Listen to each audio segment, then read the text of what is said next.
Assalamualaikum warahmatullahi wabarakatuh. Amr bin Hisham bin Mughirah al-Makhzumi lahir pada tahun 572 Masehi di kota Mekah dan meninggal tahun 624 Masehi yaitu di kota Badar. Amr bin Hisham dikenal juga sebagai Abu Hakam. Dia adalah salah satu tokoh pemimpin penduduk Mekah pada masa Perang Islam. Julukannya Abu Hakam yang bermakna bapak kebijaksanaan atau orang tua yang bijaksana. Namun, peran dan pandangannya berubah secara dramatis setelah Nabi Muhammad SAW menyebarkan risalahnya. Sebelum dakwah Rasulullah, Amr bin Hisham adalah sosok yang dihormati dan dihargai oleh banyak orang. Namun, ketika Nabi Muhammad mulai menyebarkan wahyu dari Allah Subhanahu wa Ta'ala dan berdakwah kepada penduduk Mekah, Amr bin Hisham menjadi salah satu orang yang paling keras menentangnya. Dia menolak pesan-pesan Islam dan berusaha memadamkan cahaya kebenaran yang dibawa oleh Rasulullah SAW. Adapun kisah perubahan sikap Amr bin Hisham ini menggambarkan betapa kuatnya pengaruh dakwah Rasulullah dan bagaimana keyakinan seseorang dapat berubah secara mendalam. Meskipun awalnya dihormati sebagai Abu Hakam, dia akhirnya dikenang sebagai musuh dakwah Islam yang keras. Padahal dia masih ada hubungan persaudaraan yakni antara Abu Hakam dan Rasulullah SAW. Abu Al-Hakam ini menentang dakwah Nabi SAW dengan melakukan cara apapun, baik itu dengan tindakan kasar maupun melalui peperangan. Dia adalah salah satu tokoh yang paling memusuhi Rasulullah SAW waktu itu. Karena kerasnya penentangan dari Abu Hakam ini, akhirnya dia mendapat julukan Abu Jahal yang artinya bapak kebodohan atau bermakna orang yang bodoh. Julukan ini mencerminkan ketidakbijaksanaannya dalam menentang kebenaran yang dibawa oleh Nabi Muhammad SAW. Kata bodoh yang disematkan pada Amr bin Hisham tidak sepenuhnya mencerminkan ketidakcerdasannya dalam arti sebenarnya. Sebenarnya dia adalah sosok yang pintar dan cerdas. Namun julukan ini muncul karena sikapnya yang keras menentang ajaran Islam dan dakwah Rasulullah SAW. Amr bin Hisham adalah orang yang paling gigih dalam mengingkari pesan-pesan Islam. Meskipun memiliki ilmu pengetahuan yang luas, dia memilih untuk menentang kebenaran yang dibawa oleh Rasulullah SAW. Menurut sebuah riwayat, Abu Jahal sebenarnya percaya bahwa Nabi Muhammad SAW adalah nabi terakhir yang diutus oleh Allah Subhanahu wa Ta'ala. Namun kesombongannya menghalangi langkahnya untuk bersyahadat hingga akhir hayatnya. Sebagaimana halnya iblis, meskipun dia mengetahui bahwa Allah adalah sang pencipta segalanya, tetapi dia tetap sombong dan menolak perintahnya untuk bersujud kepada Nabi Adam alaihissalam. Kesombongannya menghalangi langkahnya menuju ketaatan, dan dia menjadi contoh nyata tentang bagaimana kesombongan dapat menghalangi seseorang dari mengikuti kebenaran. Saat terik matahari di kampung Badar yaitu Madinah pada tanggal 17 Ramadan tahun kedua Hijriah atau bertepatan dengan 13 Maret 624 Masehi, di sana terasa lebih panas dari biasanya. Pada saat itu, di tanggal itu terjadilah pertempuran terbesar dalam sejarah Islam. Terbesar bukan berarti itu pertempuran yang melibatkan banyak orang, tapi menjadi besar kisahnya karena jumlah pasukan kaum muslimin hanya 313 orang saja. Mereka harus melawan pasukan kafir Quraisy dari Mekah yang jumlahnya 1000 orang, yang mana pada akhirnya hasil dari pertempuran itu dimenangkan oleh pasukan kaum muslimin.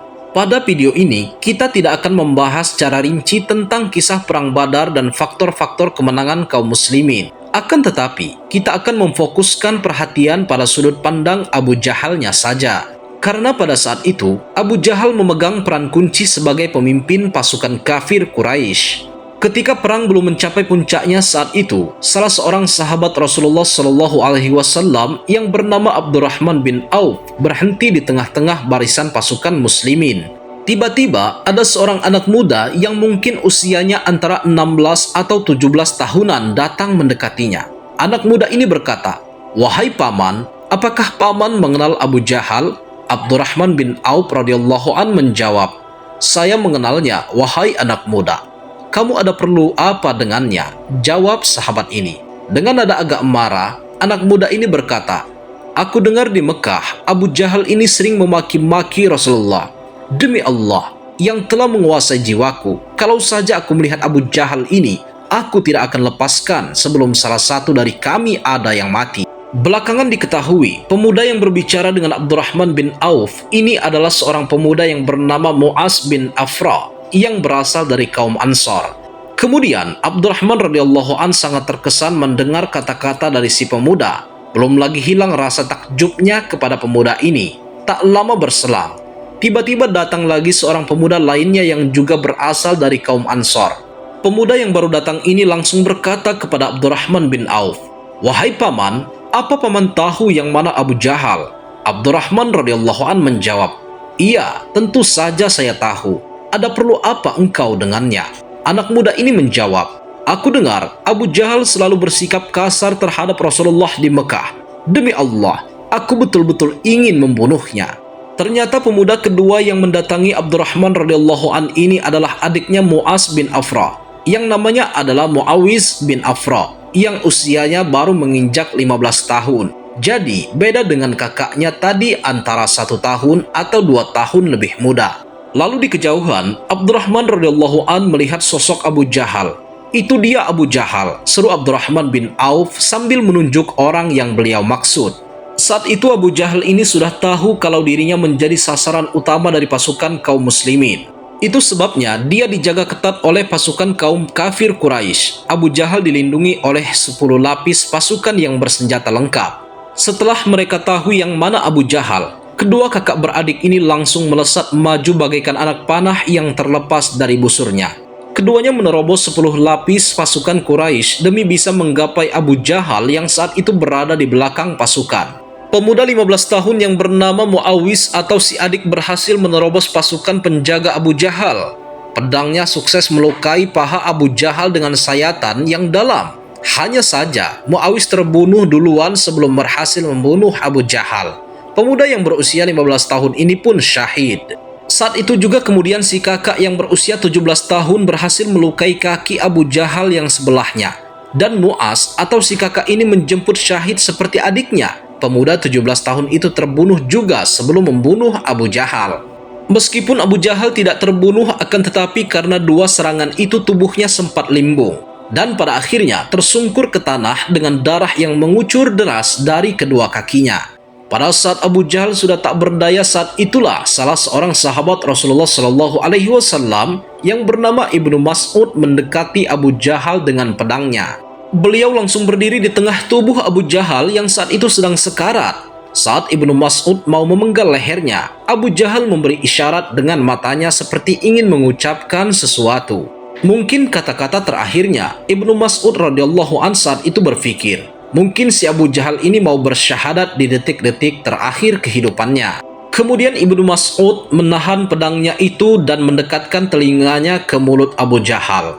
Saat itu Abu Jahal berbisik, "Sampaikanlah salamku kepada temanmu. Bilang ke dia kalau aku itu adalah musuh dia di dunia dan di akhirat." Dikiranya mau mengucapkan syahadat, tapi malah Abu Jahal tetap menyombongkan dirinya di detik-detik terakhir kehidupannya. Lalu mendengar ucapan Abu Jahal itu, Ibnu Mas'ud mengangkat pedangnya dan langsung menebas batang leher Abu Jahal.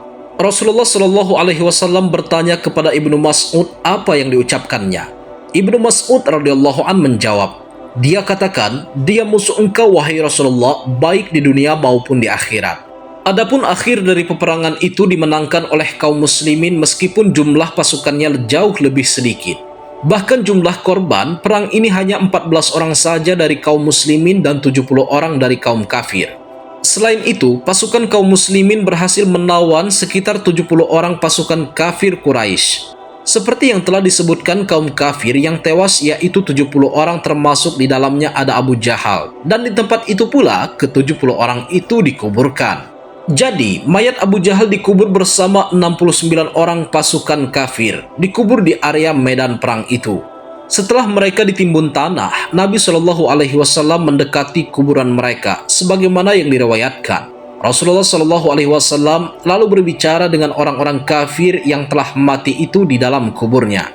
Rasulullah Shallallahu Alaihi Wasallam bersabda, "Hai Abu Jahal bin Hisham, hai Utbah bin Rabi'ah, "Hai Syaibah bin Rabi'ah," seru Rasulullah Shallallahu Alaihi Wasallam menyebut nama-nama petinggi Quraisy yang telah tewas. "Apakah kalian telah mendapati apa yang telah dijanjikan oleh Rabb kalian itu benar?" Para sahabat terperanjat dengan apa yang dilakukan oleh Rasulullah Shallallahu Alaihi Wasallam. Saat itu Umar bin Khattab radhiyallahu an bertanya, "Ya Rasulullah, bagaimana engkau mengajak bicara orang-orang yang telah menjadi bangkai?" Rasulullah Shallallahu Alaihi Wasallam menjawab, "Demi zat yang jiwaku berada di tangannya, kalian tidak lebih mendengar pertanyaanku itu melebihi mereka. Hanya saja mereka tidak dapat menjawab." Beberapa ulama mengatakan saat itu jasad Abu Jahal dan lainnya bisa mendengar apa yang disabdakan oleh Rasulullah Shallallahu Alaihi Wasallam. Tapi sayangnya mereka tidak bisa menjawabnya, atau bisa saja mereka menjawab tapi tidak bisa didengar. Wallahu a'lam bishawab.